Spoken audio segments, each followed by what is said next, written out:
So this is the card from the Les Paul, and it looks pretty much like a Roland LPK-1 card. It would be the card that you would find inside of a Roland GR-300, 505, or 808. This is the version C card. It's the most common card. It's the last version that they did. Now you notice right away that there's no volume control here. So what happened was I got an email from someone saying, hey, you know, can you fix this, or do you know someone who could work on this? And the answer to both questions at the time was no. What I have is a Roland BAK-1 card. So I thought maybe I could pull the pot off the BAK-1 card and use it here in place. Now, the reason that this pot is so tremendously hard to find is because it's a dual layer pot. And if you go to any electronics store and you ask for like a dual layer 500K pot, like that's pretty easy to find. If you're looking for a dual layer 50K pot, that's easy to find. This balance control, where is that? Right here. This is a dual layer 50K pot. So it's two 50K potentiometers on one shaft, and you turn the one shaft and it's like turning two 50K potentiometers at exactly the same time. But the master volume control, one layer is 500K and the other layer is 50K. And so I thought, hey, you know what I can do? I'm just going to sacrifice that BAK-1 board that I have. And this is what the BAK-1 board looks like. So, and this is our dual layer volume control. So I thought, yeah, that's no problem. I'm probably not going to be installing this in a bass guitar anywhere. And I also noticed that the mode switch had been replaced as well. This is the original mode switch, which is black. However, this didn't turn out to work out so well, because when I took a good close look at this pot, it's not a dual 50K, 500K pot. It's a 250K pot on the guitar signal side and a 50K pot on the control voltage side, which makes sense because the G77 used single coil pickups, and 250K is the appropriate value that you would want for a volume control for a single coil pickup. So still sort of stuck as to how to figure out how to solve this. I figured I could go with this if I couldn't come up with another solution. But I mean, hey, it's a Gibson Les Paul Custom. I would like to kind of honor the sound of those original pickups, and putting in a 250K pot is going to affect the sound of that pickup. Not a whole lot, but you know, it would be there. Well, then I got another fella saying, hey, I've got a G303 that I'm no longer using the electronics card for because I put in a modern GK pickup. Do you know anybody who would want it? I'm like, yeah, I think I want that because I could take the pot off of it and use it to solve this problem. So this is the electronics card from a early Roland G303 guitar. And I say it's early, that's because this is circuit board revision B. So this is revision B, and this is revision C. And like one of the differences you can notice right away is this is the mode switch. The mode switch has this 1K resistor just kind of thrown on there because you need a 1K pull down resistor. This was an error when the circuit board was made, and when Roland got around to making the revision C, they fixed that. So we don't have that little 1K resistor just kind of thrown on there to make the whole thing work. So I thought, well, this is looking pretty good. Now right offhand, you'll notice that all the control pots have this like little bracket around it, and it actually sets the height of these control pots slightly differently, and it gives you literally a little wiggle room when it comes to mounting it. And this is super smart. I mean, Roland put a lot of work into these guitars.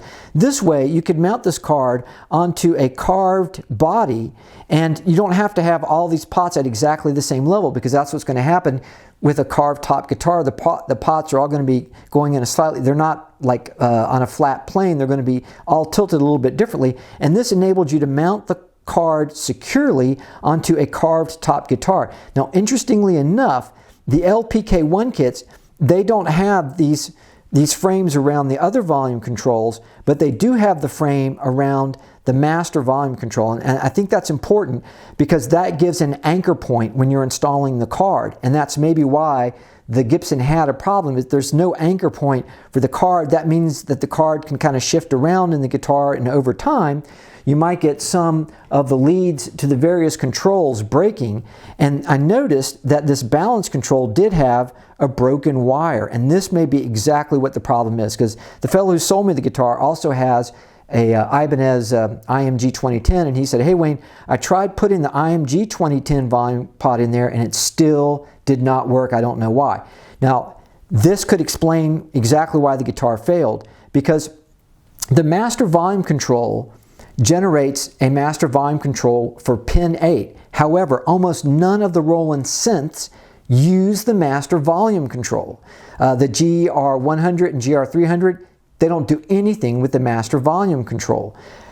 What happens to the master volume control is the output from that, which is going to go from like 0 to 12 volts. That's going to go out on pin 8. At the same time, that voltage is delivered to this balance control, and it's delivered to the center pin for both layers of the stacked volume control. The difference is one of these is wired up with the ground on the leftmost pin, and the other one has the ground on the rightmost pin. So what happens is this, and this is like pretty bonehead, simplified, you can't go wrong way to build these things. If I'm delivering master volume control to both layers of this pot at the same time, as I rotate the pot to the right, as I turn it clockwise, what happens is the volume for the synth voltage, which is on control line 9, goes from 0 to 12 volts. The volume on the guitar line, however, which is control line 10, it starts off at 12 volts here, and as you rotate it, it goes down to 0. So that's why this is acting as a balance control. We have the same voltage applied to the center pin for these two levels, but on one side, it's wired up in a clockwise manner, the other side is counterclockwise. And so when you turn it all the way counterclockwise on the guitar, this would be in the full guitar output. That means you're delivering maximum voltage to the guitar VCA. Guitar has maximum volume. And as you turn the control the other way, it's less and less voltage to the guitar VCA and more voltage to the synth VCA. So this way it's maximum guitar. As we rotate it, it's maximum synth. And since one of these wires is broken, I'm going to bet dollars to donuts that this is probably the layer that's used to control the guitar synth output. And that's why this guitar was not producing any signal. But I'm going to look into it. And so my next step is I try to figure out, well, what's the best approach here? I could just try and slot in this card and plug everything up. I tested the pickup on the guitar, and because that's really critical, that's almost impossible to fix. And the elements in the pickup all looked good. They all showed the appropriate resistance.